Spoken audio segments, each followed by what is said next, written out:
All right. Hello, everyone. We are going to do a quick overview on explanation of the Shannon-Weiner Diversity Index, and I will also go over an example for you on how to calculate um, this diversity index and be able to use it to compare diversity between two different habitats or communities.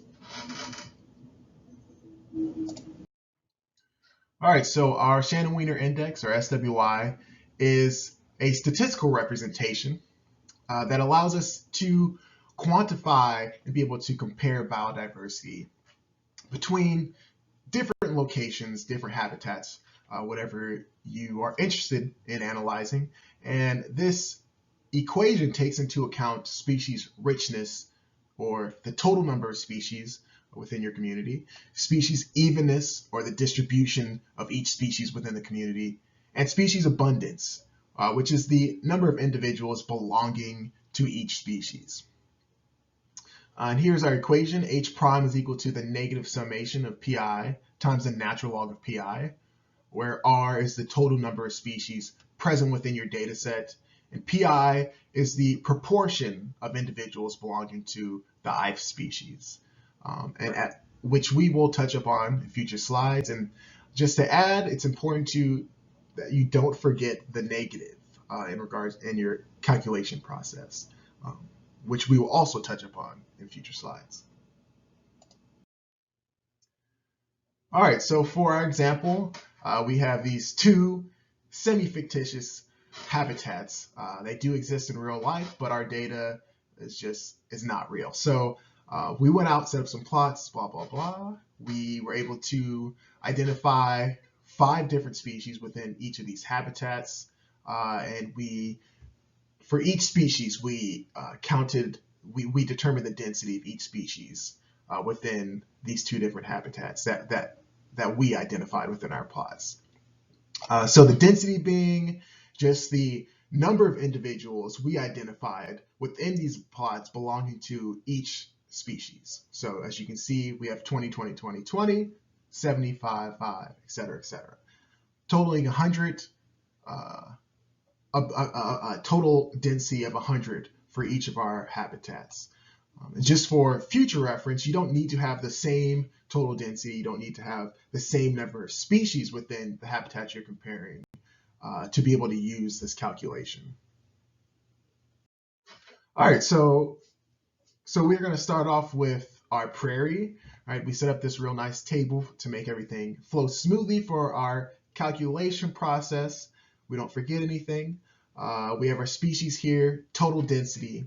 And remember, for the equation, the equation itself is the negative summation of pi times the natural log of pi. So we're going to need to calculate those things for us to move forward with our calculation process. So pi, remember, is the proportion of the ith species out of all of our individuals within our data set for this habitat. So in other words, we're going to take 20 for species A. We're going to take 20 and divide it by 100 because 20 is the total density for species A. 100 is the total density for all of our species together. We'll get 0.20. We'll take the natural log of that value. That'll give us negative 1.6. And then we'll take our pi times it by our natural log of pi, and we'll get this value here. After we do that for all of our values, we will then take the summation of this column. That's going to give us negative 1.6. But remember, the Shannon-Weiner Index is the negative summation. And that's just to make it more, I guess, aesthetically pleasing. Instead of having negative values, we just want positive values because they're always going to be negative due to the process in which we determine this value.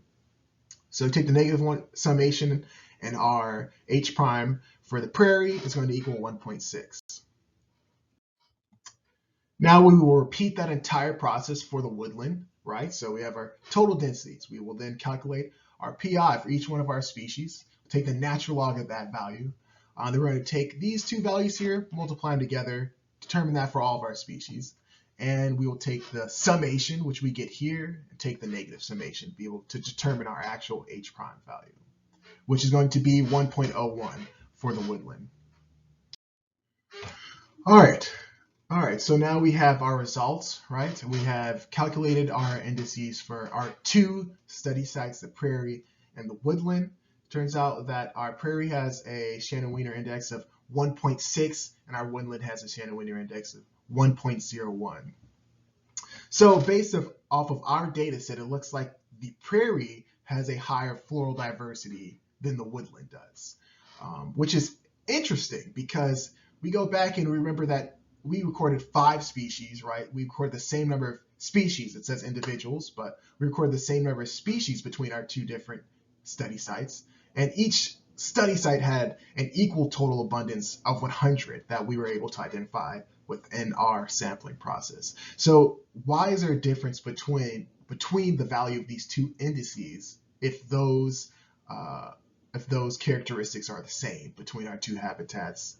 And it's important to remember that SWI takes into account species richness, evenness, and abundance within this for this indice.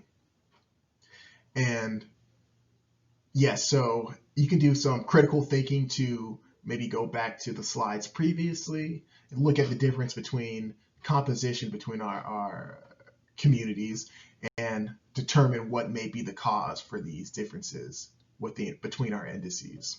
So, yeah, I think that's all we have and should be good to go.